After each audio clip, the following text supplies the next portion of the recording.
Every day you hear voices, not from the outside, but from deep within. One whispers wisdom, calm and clear. Another shouts with urgency, promising quick rewards. One tells you to rest, just a little longer. Another urges you to act, to rise, to become more. These voices don't come from nowhere. They are ancient, they are spiritual, and they are speaking to your soul right now. The Book of Proverbs doesn't just offer practical advice. It reveals a spiritual battleground where different forces fight for your attention. Each voice wants to guide your path. Some will lead you toward life, purpose, and peace. Others will quietly drag you into regret, ruin, and silence. But here's the truth. You are always listening to something. The question is, which voice are you following? In this video, we'll uncover 7 voices that speak to every human soul, drawn straight from the wisdom of Proverbs. You'll see how each one works, how it disguises itself, and how you can tell them apart before it's too late. Let's begin. The Book of Proverbs is unlike any other in the Bible. It doesn't focus on grand miracles, kings, or prophecies. Instead, it takes us into the everyday, where choices shape destinies. It's a collection of divine insights, passed down from Solomon and other sages, distilled into sharp, poetic truths. But here's what most people miss. Proverbs doesn't just give us advice. It reveals a conflict, a spiritual tension, between voices. From its very first chapter, the book opens with a cry. Not a command, not a threat, but a voice. Wisdom cries aloud in the streets.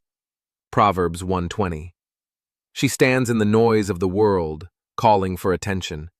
But she is not the only one speaking. There is also the voice of folly, loud, seductive, reckless. The whisper of the sluggard, soothing, soft, deadly.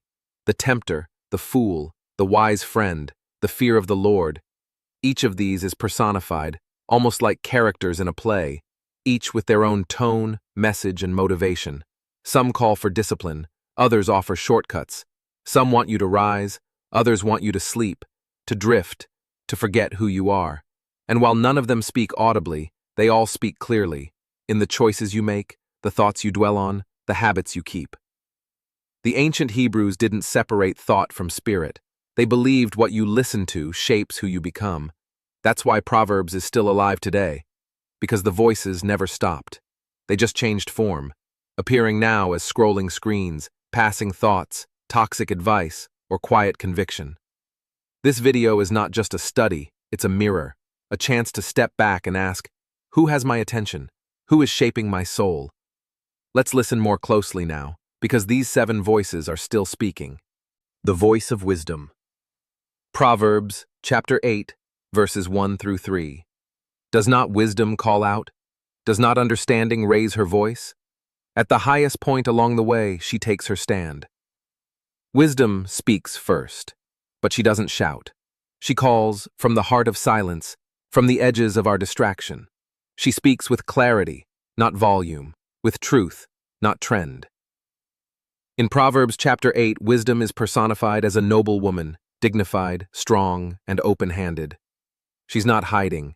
She stands at the crossroads, where every decision is made. But many walk past her, too busy, too entertained, too confident in their own understanding.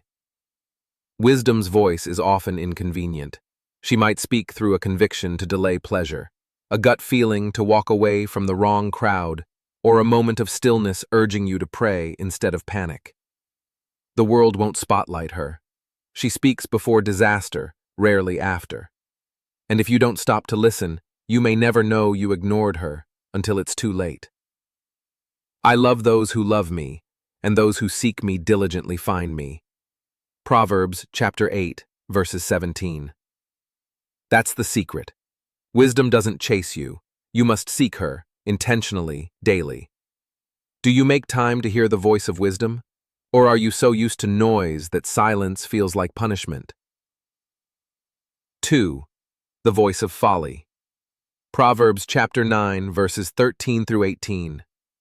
Folly is an unruly woman. She is simple and knows nothing. She sits at the door of her house, calling out to those who pass by. Folly is the counterfeit version of wisdom. She's loud, flashy, seductive. She offers shortcuts and cheap thrills. She mimics wisdom's posture, standing in public places, using similar words, but her path leads to death.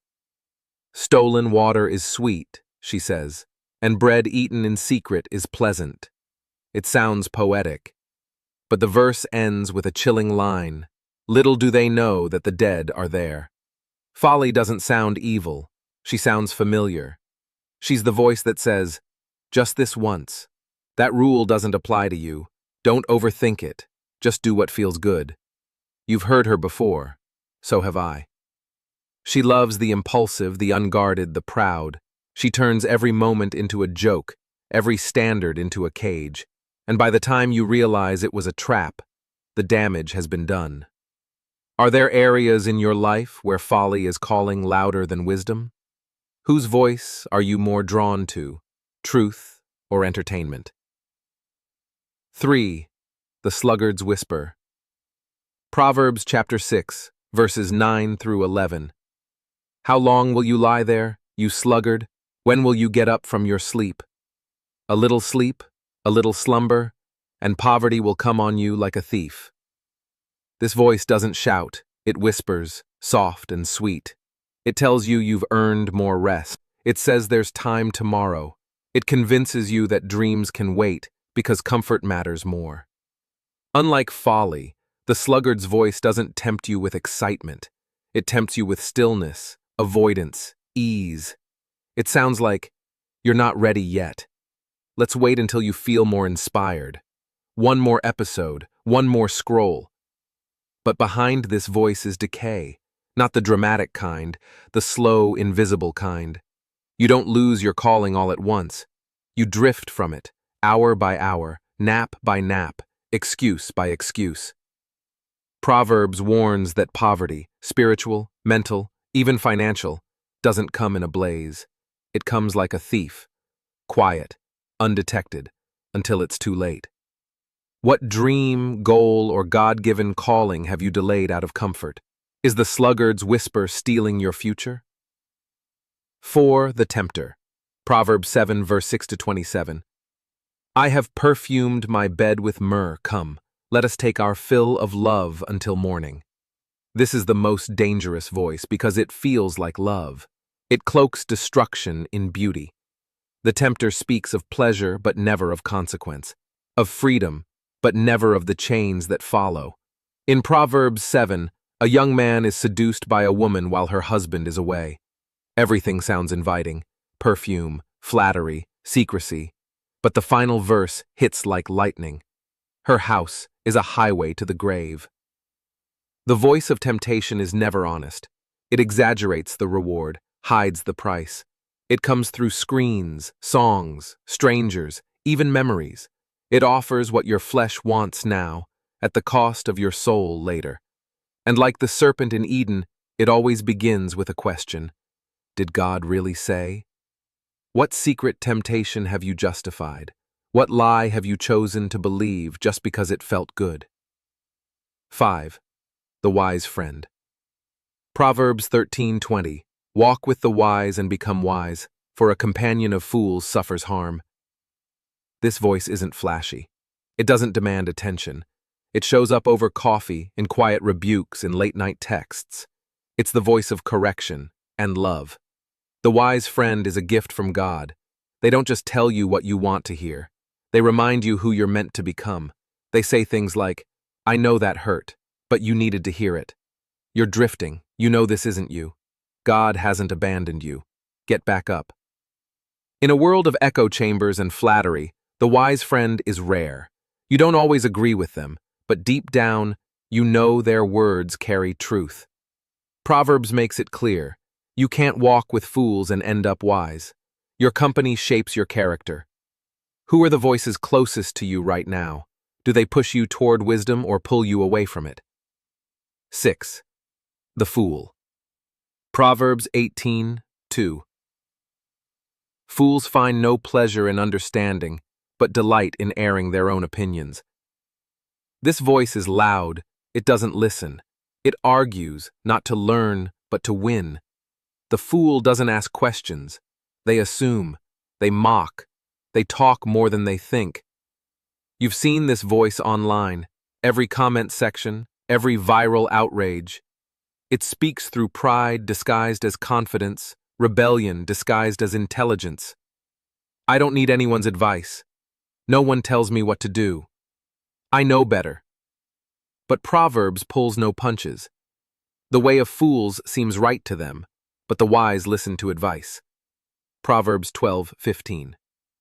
Fools aren't always unintelligent. They can be clever, educated, charismatic, but they resist correction, and that's what makes them dangerous. When was the last time you truly listened to correction? Is the voice of pride drowning out the voice of truth in your life? 7. The fear of the Lord. Proverbs 1:7. The fear of the Lord is the beginning of knowledge. This voice doesn't demand, it humbles. The fear of God isn't terror, it's awe.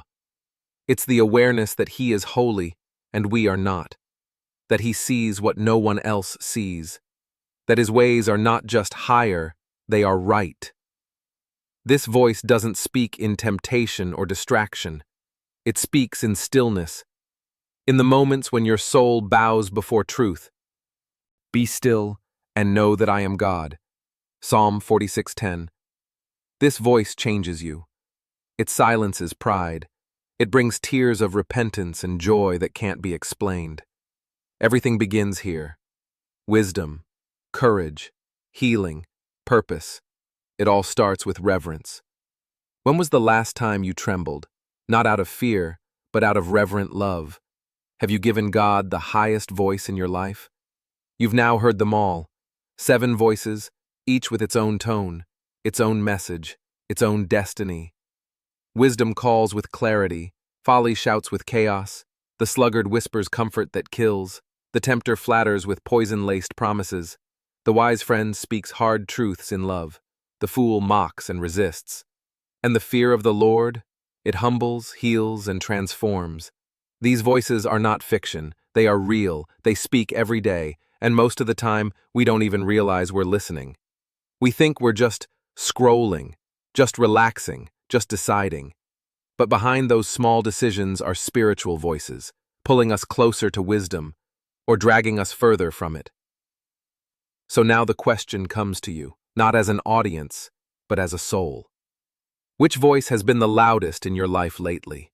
And which one have you been silencing? If you're honest with yourself, you might realize you've let the wrong voice lead. You've ignored wisdom. You've entertained folly. You've delayed your purpose. You feared people more than you feared the Lord. But it's not too late. The beauty of Proverbs is that the door is still open.